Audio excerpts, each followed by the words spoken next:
Est-ce que tu as déjà donné ta vie à Christ? Est-ce que tu as déjà donné ta vie à Christ, mon frère, ma soeur? Il est temps que tu donnes ta vie à Jésus.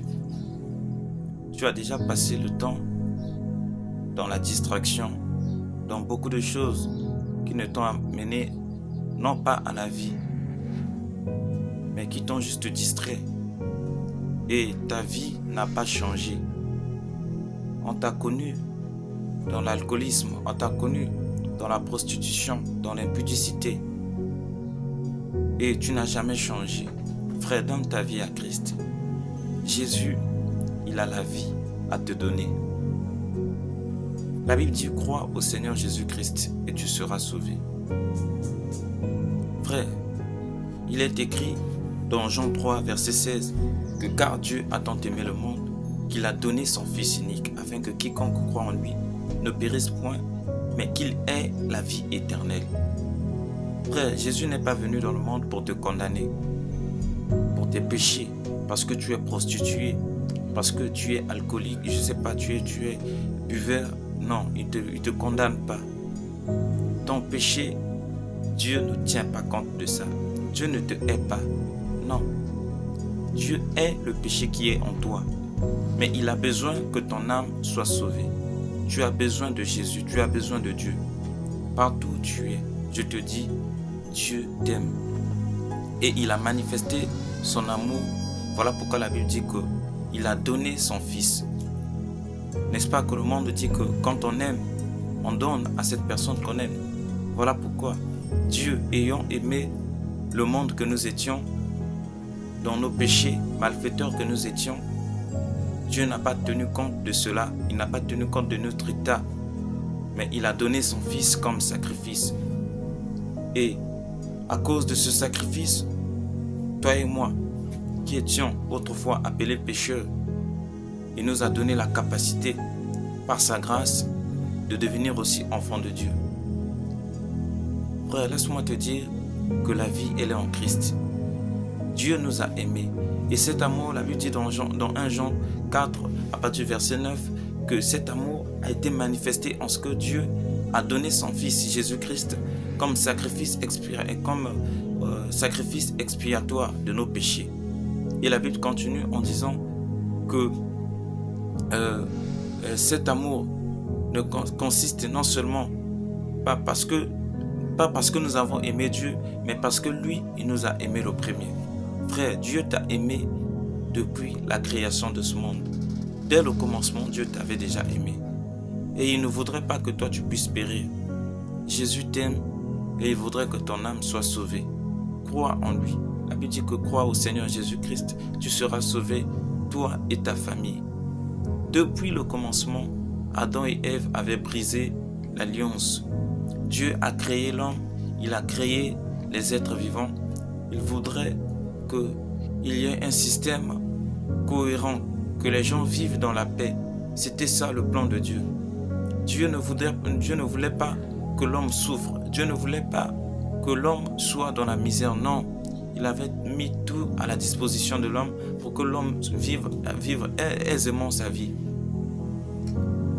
Mais le diable est venu s'aimer la débandade. Le diable est venu s'aimer ce qui n'était pas bon, s'aimer le péché. Et voilà pourquoi aujourd'hui, toi et moi, nous nous retrouvons dans le péché.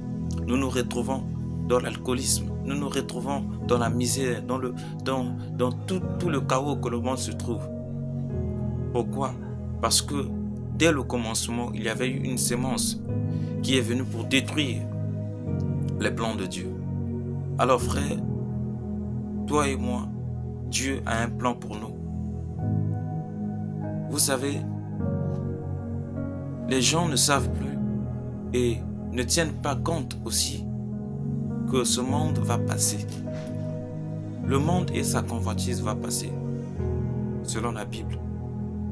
Toutes ces choses que nous voyons, les belles maisons que nous voyons, vont passer. Les richesses de ce monde vont passer.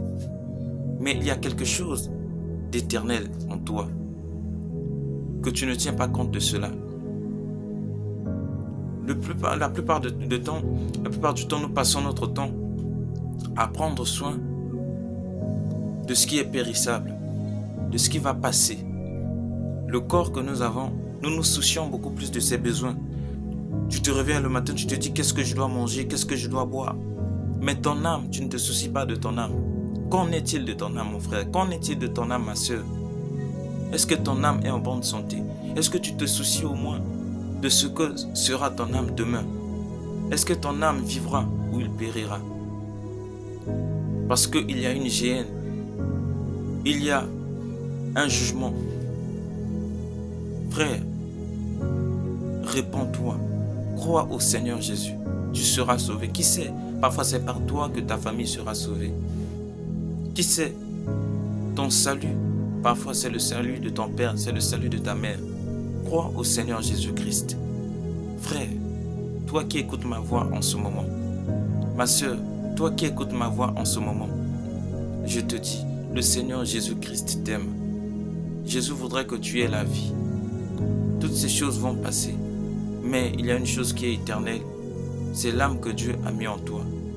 Et il va te demander, il te demandera, qu'as-tu fait de la vie que je t'ai donnée, du souffle de vie que je t'ai donné? Tu as vécu 40 ans sur la terre, mais il y a une personne qui est morte à l'âge de 1 année. Il y a une personne qui est morte à l'âge de 2 ans. De 1 jour, elle est morte. Mais toi, je t'ai donné 30 ans. Toi, je t'ai donné 15 ans. Qu'est-ce que tu as fait de ces 15 ans? Qu'est-ce que tu as fait de ces 16 ans? Qu'as-tu fait des 80 ans que je t'ai donné sur la terre? Qu'est-ce que tu as produit de bon? Frère, tu passes ton temps à chercher les choses de ce monde. Mais souviens-toi aussi qu'un jour, nous sommes appelés à mourir. L'homme ne sera pas éternel sur la terre. Souvenez-vous des enfants d'Israël en Égypte. Ils ne devaient pas vivre là-bas éternellement. Ils étaient des étrangers. Donc ils étaient appelés à répartir là où était la terre promise. Ils étaient appelés à partir à la terre promise, là où Dieu leur avait promis. Bien-aimés, sur la terre, nous sommes des étrangers. Nous sommes appelés à mourir, à partir. L'homme ne vivra pas éternellement ici. Mais avant de quitter la terre des hommes, souviens-toi de ton Créateur, donne ta vie à Christ et tu vivras. Nous étions morts dans nos offenses, comme le dit l'apôtre Paul. Mais Jésus, dans son amour, il a pris Dieu qui était dans le ciel, il a pris un corps humain. Il y a eu incarnation du Dieu créateur, mais dans un corps. On l'appelait Jésus, Emmanuel, Dieu parmi nous. Dieu s'est manifesté en un homme. Mais tout ce sacrifice-là, c'était pour toi et moi. Pour que toi et moi, nous soyons sauvés. Crois en Jésus, mon frère. Crois au Seigneur Jésus. Et tu seras sauvé, toi et ta famille. Que Dieu vous bénisse.